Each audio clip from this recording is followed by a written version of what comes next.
1.300 Bapak Ibu. Nih, kita hitungan matematika saja sangat mudah sekali sehingga PLN bisa dan mampu menentukan bahwasanya rumah ini dalam kondisi Spanyol atau Spanyol.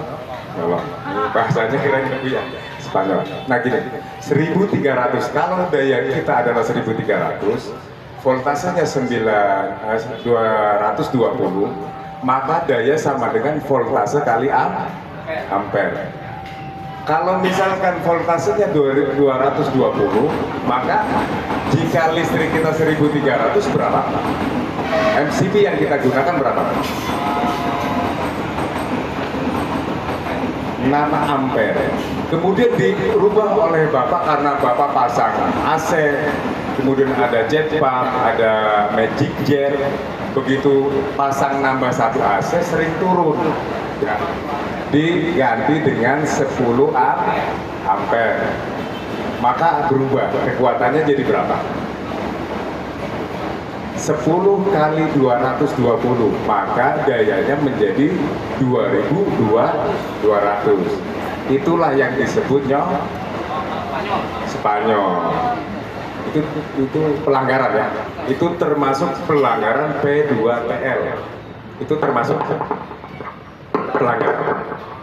Nah, harusnya daya itu 1.300, maka MCB yang terpasang di sini adalah 6 ampere. Dirubah oleh Bapak menjadi 10. Nah, tahanan daripada kabel ini adalah hanya mampu menahan 6 ampere.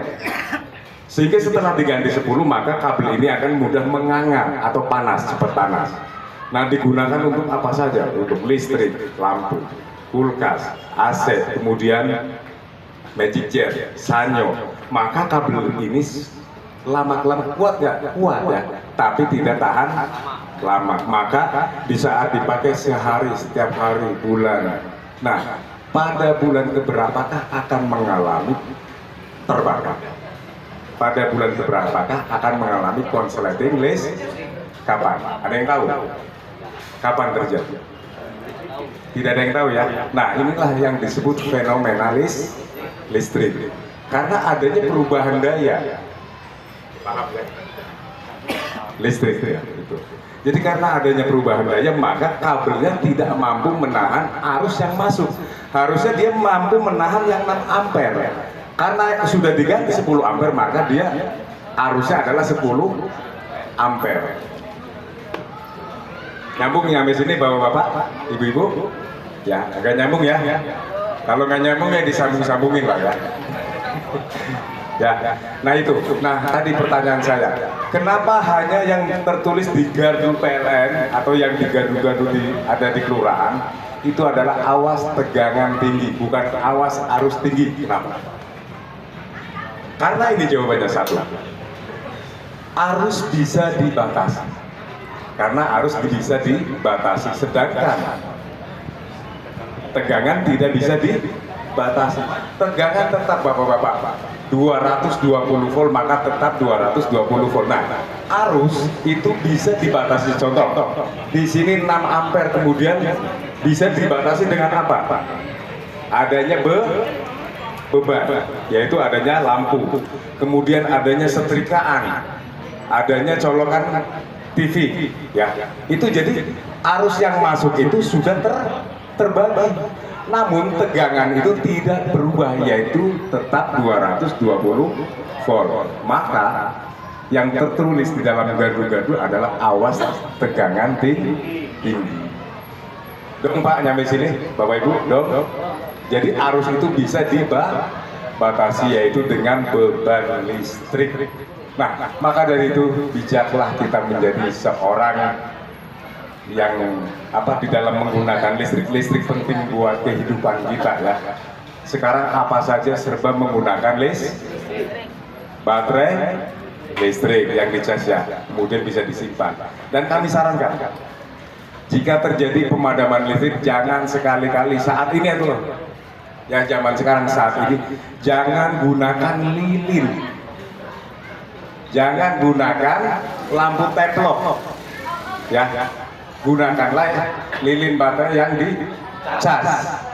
Karena kejadian ini sering, begitu terjadi pemadaman listrik, dia menggunakan lilin, lilinnya ditaruh misal di atas dulu TV tabung ya, atau ditaruh di meja, kemudian kesenggol, begitu kesenggol ada apa namanya taplak meja, itu langsung terbakar.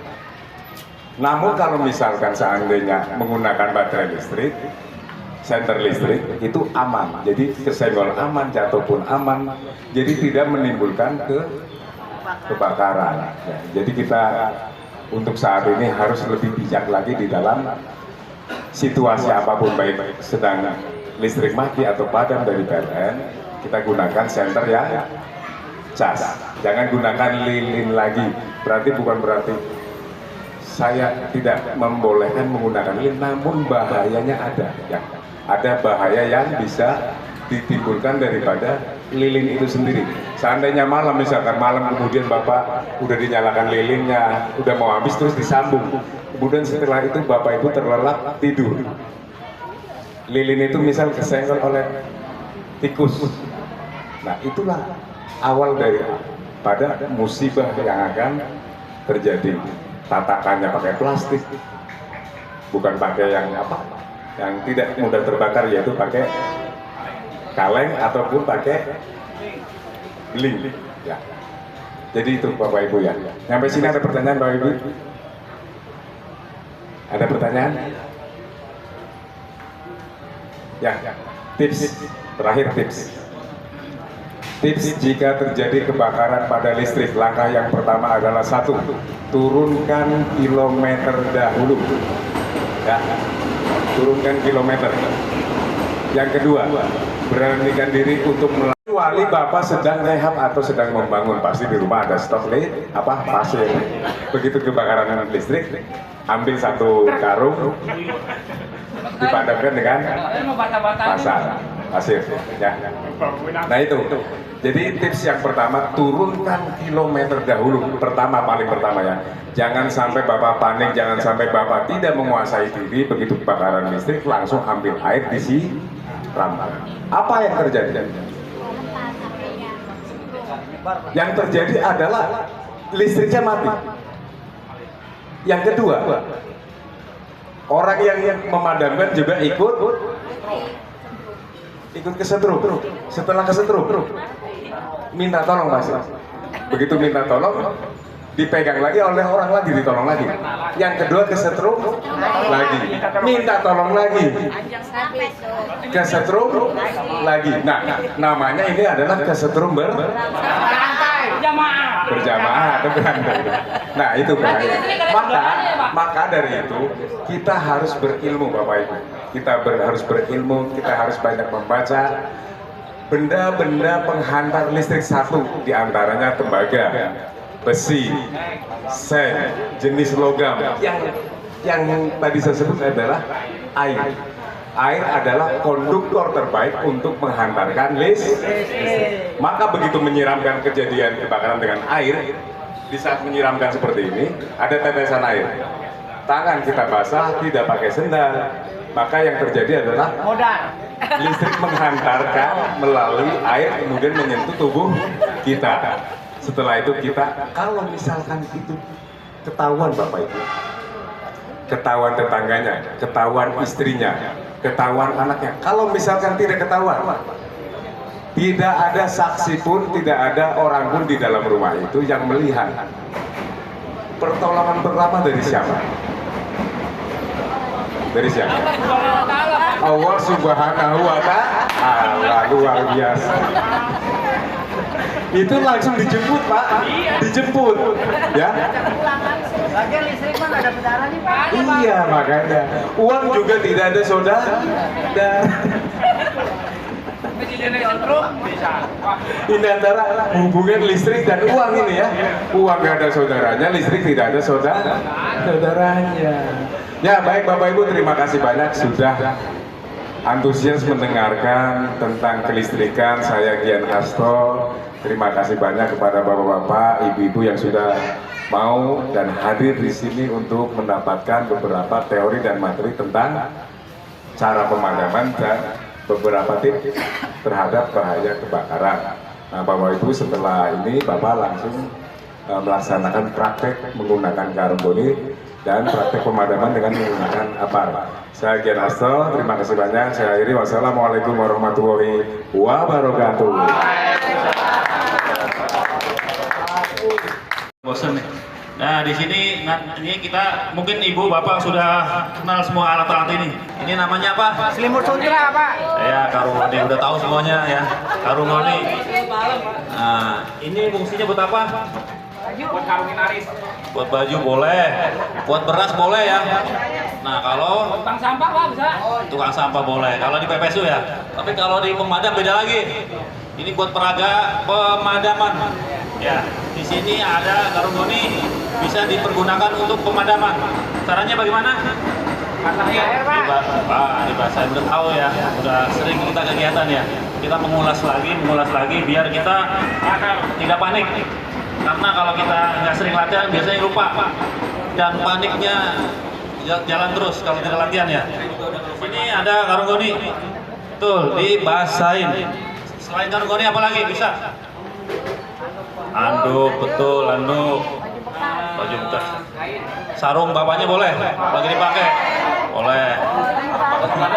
Nah itu kalau sarung lagi dipakai buat madamin gimana itu? Waskat urusannya, Pak. Hah? Kawan urusannya, Pak. Nggak apa-apa, yang penting nggak kebakaran rumahnya ya. Ya udah nggak apa-apa, paling gratisan sementara nggak apa-apa ya. Paling bakaran jenggot, Pak. Ah ini deh, oke. Mudah-mudahan dengan Senogoro ini tapi ada fungsinya, ada manfaatnya. Jadi kita jadi mengingatkan sesuatu. Oh ini ada karungoni bisa untuk pemadaman. Oke. Caranya bagaimana? Celupkan ke air. Betul, celupkan ke air. Karena kita mengulas saja. Cara megangnya sudah tahu ya. Ya. Tujuannya apa? Lindungi tangan, Pak. Terlindung. Ya. Tangan kita, tubuh kita. Lindungin ya. Oke? Udah pasti nih. Tapi jangan gemeteran ya. Biasanya gemeteran karena panik. Makanya biar nggak panik sering latihan. Ya, gemeteran ini. Kalau gemeteran, panik itu wajar. Itu bagi manusia. Pemadam juga gemeteran, panik. Tapi cara menghilangkan panik dan gemeter gimana caranya?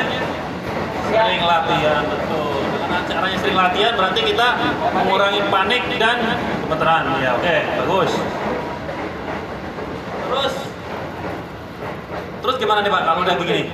Ya, gitu. Ember. Oh iya, ditutup langsung ke permukaannya Bu. Tapi jangan kasar, kayak Ibu nggak boleh dikasarin kan? Seperti gini, mukanya padam, aku makin besar Bu. Kayak Ibu juga sama Bu. Harus Itu kok ibu-ibu. Iya, nah, nggak boleh dikasarin coba. Tanya ibu-ibunya. Ngambek ya, Pak. Iya kan? Sama ya. Jangan dikasih, pantan. Aku jadi dikasih gitu. Kan ngambek, Pak. Repot lagi urusannya. Nah, itu dia makanya. Sekarang sambil belajar, sambil latihan, sambil mengingat sesuatu ya Pak ya. Nah, ini caranya begini Pak. Lalu pelan-pelan. Nah, pastiin lingkungannya. Empok-empok deh tuh. Dipopok nih. Pastiin. Bisa begitu. Kalau udah yakin, udah padam, ditambah lagi. Tapi jangan begini Pak. Kenapa? Suatu saat tahu-tahu ada api masih ada di itu langsung besar lagi. Karena api kalau masih ada, tiba-tiba kena udara langsung besar lagi seperti dikipasin ya. Nanti buktikan aja Pak. Kalau mau nyoba ya, boleh. Kalau mau nyoba ya. Ambil pelan-pelan Pak, lindungi tubuh kita. Mudah-mudahannya jangan lupa aman. Jangan dikangkangin Pak. Kalau ibu kalau begini kan kalau tiba-tiba apinya besar langsung ke tubuh kita. Kita kadang-kadang sepele tapi bahaya. Kan kebakaran jenggot kalau gitu. Iya betul, kebakaran jenggot. Ini yang menggunakan tradisional, menggunakan karung. Nah, Kalau sedikit modern berarti menggunakan apar ya. Semuanya sudah pernah lihat barang ini? ya. Pernah beli? Belum, Pak. Beli sekarang. Enggak ada. Minta aja, Pak. Hah? Gitu dong, hubungi. Hubungin ke Satgasnya boleh. Teman-teman pemadam boleh, nggak jualan sih. Jadi intinya sekarang emang dari pemerintah sendiri peraturan gubernur nomor 5 tahun 2025 diwajibkan warga atau petugas-petugas pemadam dan ASN seluruh Jakarta harus mempunyai APAR. Ya, itu instruksi gubernur, bukannya instruksi pemadam, langsung gubernur langsung ya. Di situ sekarang lagi program Gempar. Warga masyarakat diwajibkan punya APAR mandiri ya. Caranya bagaimana? beli. Ya. Harganya berapa? Murah. Kenapa murah? Kalau untuk keselamatan Pak, ini tidak seberapa. Tapi maaf Bapak Ibu, kalau rumahnya udah kebakaran, yang kerja ngumpulin setahun, 2 tahun, sampai 20 tahun, dalam waktu menit, jam habis ludes. Ya. Jadi ya sedikit Bapak Ibu kalau di rumah, ya tadi udah ada sosialisasi tentang listrik, bagaimana bahayanya listrik, tidak kelihatan tapi sangat berbahaya. Sama, nah kita mungkin sepele gini, tapi kalau kita punya, yang paling nggak sampai 300-400 ribu, tapi kalau ada korsleting listrik bisa dipergunakan. Lebih baik beli ini cuma dipajang aja Bapak Ibu, ya. Berarti tidak terjadi kebakaran, aman. Nah, harapan kita begitu. Pertanyaan, ada daluarsanya? Ada, betul. Kalau ini kan dalamnya itu puder Bu, puder. Kadang-kadang beku, jadi perlu diperiksa 1 tahun sekali. Ini ada indikator. Kalau biru, hijau ini masih bisa karena tekanan gasnya masih bagus. Tapi kalau kita nggak pastiin, kadang-kadang beku dalamnya kita juga pemeriksaan setiap tahun sekali diisi. Ya. Cara pemakaiannya sudah tahu semuanya, Bapak Ibu? Belum. Belum, apa udah? Kalau belum, pastiin. Ibu pastiin. Ini namanya alat pemadam api ringan. Ya. Di sini ada ukuran beratnya, Bu. 3,5 kg. Berarti beratnya 3,5 kg. Nah, ini isinya apa? Puder, chemical. Kalau orang bilang bubuk kering, bubuk kimia kering. Ada satu lagi, CO juga ada. Nah, bentuknya gas. Kalau yang ini kan indikatornya, ya di sini ada multipurpose nih. Nah, ini Ya. habisin. Gampang isi lagi nanti. Ya. Nah, ini cukup. Sini aja karena waktu udah siang, kita langsung praktek aja. Nanti perwakilan boleh, nggak semuanya ya. Kayaknya ibu-ibu udah pada bosen nih. Ya. Oke. Tenang ibu-ibu mah. Iya. Ayo kita langsung praktek aja.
melaksanakan kegiatan sosialisasi dengan kebakaran dan pembentukan relawan pemadam kebakaran Kelurahan Kerendang. Tujuannya dibentuk adalah warga siap menghadapi situasi di kebakaran. Jadi kita dilatih warganya supaya tidak panik jika terjadi kebakaran. Dengan adanya kegiatan seperti ini, harapan kita sebagai Satgas Zulkarmat Kelurahan Kerendang mengharapkan jadi terjadi kebakaran warga bisa menangani kebakaran sejak dini, minimal bisa mengurangi kerugian, minimalisir kerugian.